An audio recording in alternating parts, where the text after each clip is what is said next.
வாங்கம்மா வாங்க, நம்ம கடையில் புதுசாக gift சேலஞ்ச் வந்திருக்கு. இதில் யாருக்கு நல்ல gift வருதோ அவங்க தான் வின்னர். அவங்களுக்கு 5000 ரூபா கேஷ் கிஃப்ட். ஓப்பன் பண்ணுற gift உங்களுக்கு தான். ஆனால் இது 1 மணி நேரத்துக்கு தான் இருக்குது. சீக்கிரம் வாங்க வாங்க. என்னது gift சேலஞ்சா? ஐ ஜாலி. அம்மா அங்கே பாருங்கம்மா, gift சேலஞ்சுக்கிட்டு இருக்காங்க.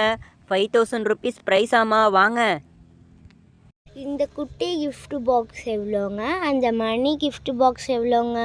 ரெண்டுக்குமே பரிசு தொகை இருக்கா?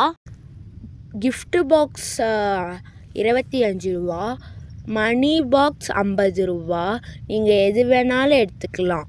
அம்மா அம்மா, எனக்கு இந்த பர்பிள் கலர் gift பாக்ஸை ஃபஸ்ட்டு ஓப்பன் பண்ணலாமா? எனக்கு இதில் என்ன இருக்குன்னு பார்க்கணுன்னு ரொம்ப ஆசையாக இருக்குது. பாருங்கள், கலரே பார்க்குறதுக்கு ரொம்ப அட்ராக்டிவாக இருக்குது. க்ரீன் கலரில் ரிப்பன் போட்டிருக்காங்க. அதில் டாட்டாக ஒயிட் கலரில் இருக்கிறது எனக்கு ரொம்பவே பிடிச்சிருக்குதுமா. அதனால் ஃபஸ்ட்டு இதை ஓப்பன் பண்ணலாமா ப்ளீஸ்மா? gift பாக்ஸ் ஓப்பன் பண்ணுறது இருக்கட்டும், முதல்ல உன் சட்டை எங்க தம்பி? அவன் நாங்கள் சொல்கிறதே கேட்க மாட்டேங்கிறான். சட்டை போட சொன்னால் சட்டையே போட மாட்டேங்கிறான். வீட்டில் இருக்கையிலும் போட மாட்டேங்கிறான். ஏங்க, இந்த வயசில் இந்த மாதிரி பழக்காதீங்க. நல்லதை சொல்லி கொடுத்து நல்லா பழக்குங்க. ஆஹா, இந்த அம்மா நம்மளை நல்லா போட்டு கொடுக்குதே. இது கடைக்கு gift பாக்ஸ் இல்லைன்னா இந்த பக்கமே வர மாட்டேன். என்ன பண்ணி தொலைகிறது? நல்லா இருக்கிற நம்ம அம்மாவே கெடுத்து விட்ருவாங்க போல். அக்கா போதுங்க்கா, என்னை பற்றி போட்டு கொடுத்ததெல்லாம் போதும். எங்கள் அம்மா வீட்டில் வச்சு பெரும்பாலும் என்னை அடிக்க போகிறாங்க. சரி, நீங்கள் உங்கள் வியாபாரத்தை பாருங்கள், நான் gift பாக்ஸை ஓப்பன் பண்ணி பார்க்க போகிறேன். சரிப்பா, இந்த காலத்தில் எந்த பிள்ளைங்க சொன்னால் கேட்குது. நீ ஓப்பன் பண்ணு. ஐயா, என்னோட favourite purple colour gift box. இதை ஃபஸ்ட்டு ஓப்பன் பண்ணி என்ன இருக்குதுன்னு பார்க்கலாம். கண்டிப்பாக அந்த 5000 ரூபா பரிசு தொகை நமக்கு தான். ஏன்னா நம்ம ராசி அப்படி. ஐயா, நான் ரொம்ப ஆர்வமாக இருக்கேன். எனக்கு இதில் ரொம்பவே பிடிச்சது இந்த ரிப்பன் தான். பாருங்களேன், அந்த ஒயிட் டாட் வச்சுக்கிற அந்த ரிப்பன் எனக்கு ரொம்பவே பிடிச்சிருக்கு. சரி, நமக்கு என்ன gift வந்துருக்குதுன்னு பார்ப்போம். நம்மளோட ஃபேவரட் பர்பிள் கலர் gift பாக்ஸுக்குள்ளே இப்போ என்ன இருக்குதுன்னு பார்க்க போகிறோம். ஆஹா, என்னது உள்ளே ஒன்றுமே காணா. இது என்னடா அது? மீன் கொத்தி மாதிரி 2 கம்பி கொடுத்துருக்குறாங்க. ஓ, இது கம்மலா. இதை வச்சு நான் என்ன பண்ணட்டும்? அச்சச்சோ, உனக்கு தேவையில்லைன்னா என்னடா, எனக்கு தேவைதானே, குடுறா. ஐய, இந்த கம்மலை வச்சு நான் என்ன பண்ணுறதுமா? இந்தாங்க, நீங்களே வச்சுக்குங்க. நான் போய் அந்த பெரிய gift பாக்ஸை ஓப்பன் பண்ணி பார்க்குறேன். அந்த மணி gift பாக்ஸுக்குள்ளே என்ன இருக்குதுன்னு பார்ப்போம்.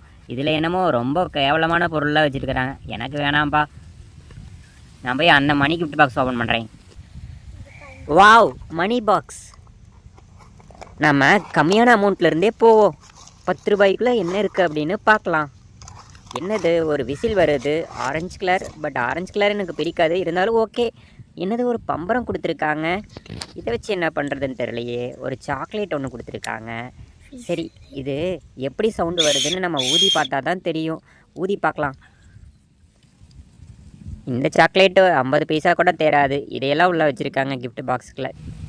அக்கா, என்னக்கா இது 25 ரூபா 50 ரூபான்னு விற்கிறீங்க? அட்லீஸ்ட் ஒரு 5 ரூபா பொருள் இருந்தால் கூட பரவாயில்ல. ஆனால் உள்ளே ஒரு 5 ரூபா கூட தேராதாட்ருக்கே. ஏங்க்கா இப்படி பண்ணுறீங்க? இப்போவே எனக்கு 75 ரூபா லாஸு. அம்மா போதும், வாங்க. இந்த கடையில் இதுக்கு மேலே வாங்க வேண்டாம்.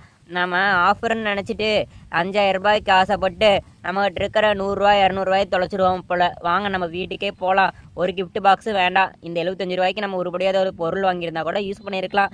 அட்லீஸ்ட் நான் என்ன ஒரு கார் வாங்கணும்னு நினச்சேன், அதனாச்சும் வாங்கியிருப்பேன். இந்த அக்கா கடைக்கு வந்து இப்படி லாஸ் ஆனதை கண்ட வேலை. வாங்க போகலாமா? தம்பி, பிஸ்னஸ் நடக்கிற இடத்துல இப்படி வந்து பிரச்சனை பண்ணாதீங்க. உங்களுக்கு பிடிக்கலைன்னா நீங்கள் வேறு கடைக்கு போய்க்கோங்க. இந்த மாதிரி தான் நிறையா கடையில் நம்மளை ஏமாற்றிருக்காங்க. இந்த மாதிரி அட்ராக்டிவான பொருளை நல்லா டிசைன் பண்ணி வச்சு அதை வந்து 5 ரூபாய்க்கு கூட தேர மாட்டேங்குது இப்போல்லாம். ஆமாம் ஃப்ரெண்ட்ஸ், எங்கள் அம்மா சொல்கிறது கரெக்டு தான். குழந்தைகளை ஏமாத்துற மாதிரி நிறைய திங்ஸ் கடையில் விற்கிறாங்க. அதில் முக்கியமானது இந்த gift box, lottery box, money box அப்படின்னு சொல்லிட்டு நிறைய விதவிதமான பொருள்லாம் விற்கிறாங்க. முக்கியமாக லாட்ரி சீட்டு கூட விற்கிறாங்க. அதுக்கப்புறம் துண்டு துண்டு சீட்டெல்லாம் விற்று அதில் நமக்கு பரிசு விழுகிற மாதிரியெல்லாம் குழந்தைங்களை அட்ராக்ட் பண்ணுற மாதிரி நிறையா விற்கிறாங்க ஃப்ரெண்ட்ஸ். அதையெல்லாம் பார்த்து நம்ம ஏமாறக்கூடாது. நம்ம 5 ரூபா 5000 ரூபான்னு சொல்லிட்டு நம்ம ஆசைப்பட்டு நம்மகிட்ட இருக்கிற கொஞ்சம் பணத்தையும் நம்ம இழக்கக்கூடாது. அதனால் இது எல்லாமே வந்து நம்ம பார்த்து சிந்திச்சு நமக்கு வேணுமா அப்படிங்கிறத நம்ம பேரண்ட்ஸ்கிட்ட நம்ம டிஸ்கஸ் பண்ணிவிட்டு அதுக்கப்புறம் நம்ம வாங்கினா ரொம்பவே நல்லது ஃப்ரெண்ட்ஸ். இந்த கதை உங்களுக்கு பிடிச்சிருக்குன்னு நினைக்கிறேன். இது போல் இன்னும் நிறையா ஸ்டோரிஸ் வந்து நம்ம அடுத்தடுத்த வீடியோவில் பார்க்கலாம். பாய் பாய், தேங்க்யூ.